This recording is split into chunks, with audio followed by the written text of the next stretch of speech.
Hello everyone, कैसे हैं आप सब। आई होप सभी लोग अच्छे होंगे। तो आज सबसे पहले a very big thank you to all of you for watching my previous videos and loving so much.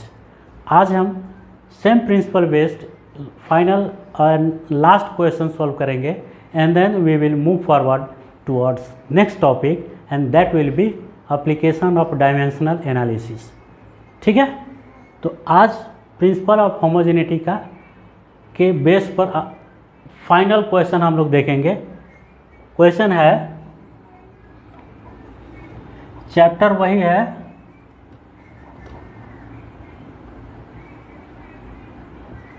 Unit and measurement.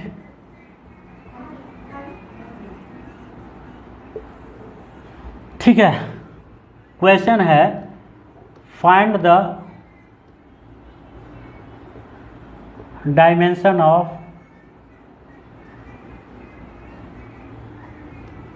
y is equal to a sin omega t minus kx।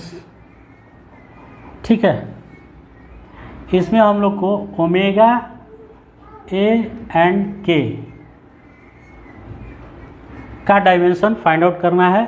यहाँ कुछ information दिया हुआ है। Where y stands for displacement, x for distance and t for as usual time।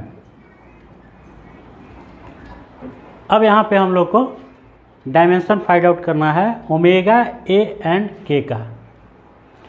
तो the point two notice here is that ये वाला portion जो है ये क्या है, साइन के बाद यहाँ क्या होगा, थीटा होगा, कोई ना कोई एंगल होगा। अगर इसको 90 डिग्री हम एज्यूम करते हैं तो इसको 45 डिग्री एज्यूम करेंगे तो क्या हो जाएगा, 90 माइनस 45 है ना, तो हो जाएगा साइन 45। इसका कुछ ना कुछ वैल्यू निकल कर आएगा, जैसे 1/√2 हो जाएगा साइन 45 यदि होता है। तो अगर इसका इस एंगल का वैल्यू 60 डिग्री हम एज्यूम करते हैं और इसका 30 डिग्री एज्यूम करते हैं तो साइन 30 डिग्री का भी वैल्यू निकल कर कुछ ना कुछ बाहर आएगा, वो होगा 1/2। मतलब कुछ ना कुछ यहाँ वेरिएबल निकल कर आएगा। और इससे पहले हम लोग चूँकि क्लासिफिकेशन ऑफ फिजिकल क्वांटिटीज़ में पढ़ा है कि एंगल जो होता है वो हमेशा डायमेंशन लेस होता है। ठीक है, तो यहाँ पे ये जो बन रहा है, ये जो दोनों टर्म, ये भी कोई ना कोई एंगल ही है और ये भी कोई ना कोई एंगल है। तो हम लोग कह सकते हैं कि this all terms will be dimension less. ठीक है, डायमेंशन लेस, ये पूरा टर्म जो होगा वो कोई ना कोई एंगल होने के वजह से क्या होगा, डायमेंशन लेस हो जाएगा। अब हम लोग सॉल्व करेंगे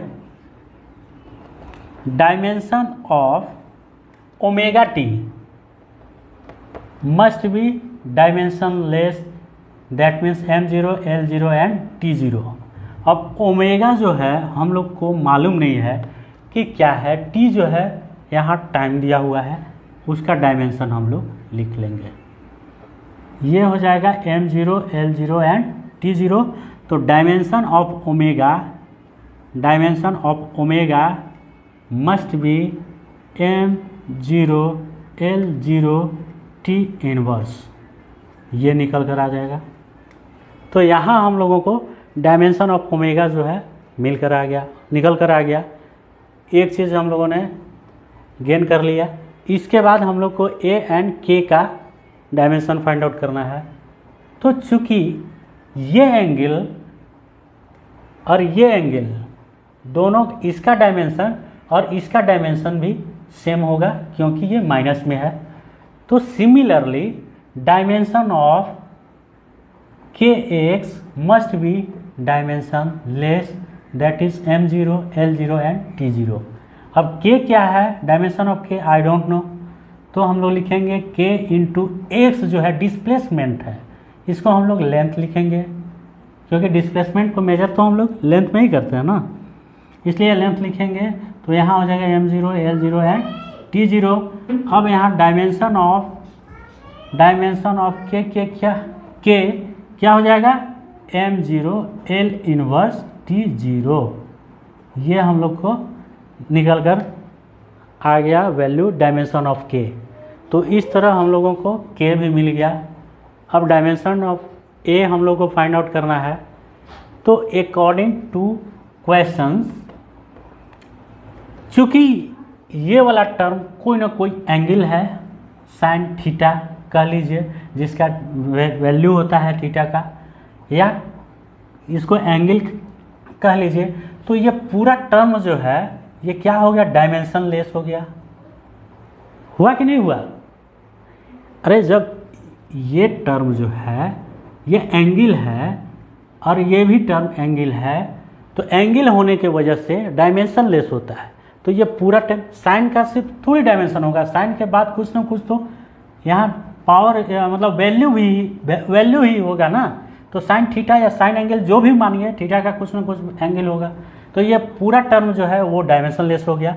अब y इक्वल टू ए यहाँ दिया हुआ है, तो डायमेंशन ऑफ y अगर हम लोग कहें इज इक्वल टू ए, तो dimension of a is equal to y क्या है, y जो है डिस्प्लेसमेंट है, मतलब लेंथ है।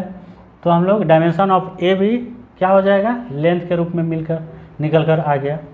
तो इस तरह dimension of omega, dimension of के एंड डायमेंशन ऑफ ए, तीनों चीज़ें हम लोगों को यहाँ पे मिल गई। ठीक है, समझ गए? हमने क्या किया, इसको चूँकि एंगल माना, क्योंकि कुछ ना कुछ इसका वैल्यू निकल कर आएगा। साइन अंडर ब्रैकेट के अंदर ये कोई ना कोई एंगल ही होगा, जैसा कि हमने बात किया 90 माइनस 40, 60 माइनस 30 समथिंग कुछ भी, तो उसका वैल्यू जो है वेरिएबल में निकल कर आएगा। तो ये पूरा टर्म जो है डायमेंशन हो गया, डायमेंशन लेस हो गया। तो हमने ओमेगा का यहाँ पे डायमेंशन निकाला, फिर के का डायमेंशन हम लोग को इधर आया, and then y is equal to A, means dimension of y must be equal to ए। तो y जो है ये डिस्प्लेसमेंट है जिसका डायमेंशन l होगा, तो a इज इक्वल टू भी l हो जाएगा।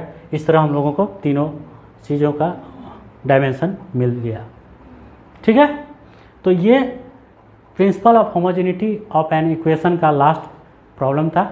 इसके बाद हम लोग नए टॉपिक लेकर आएंगे। तब तक के लिए बाय।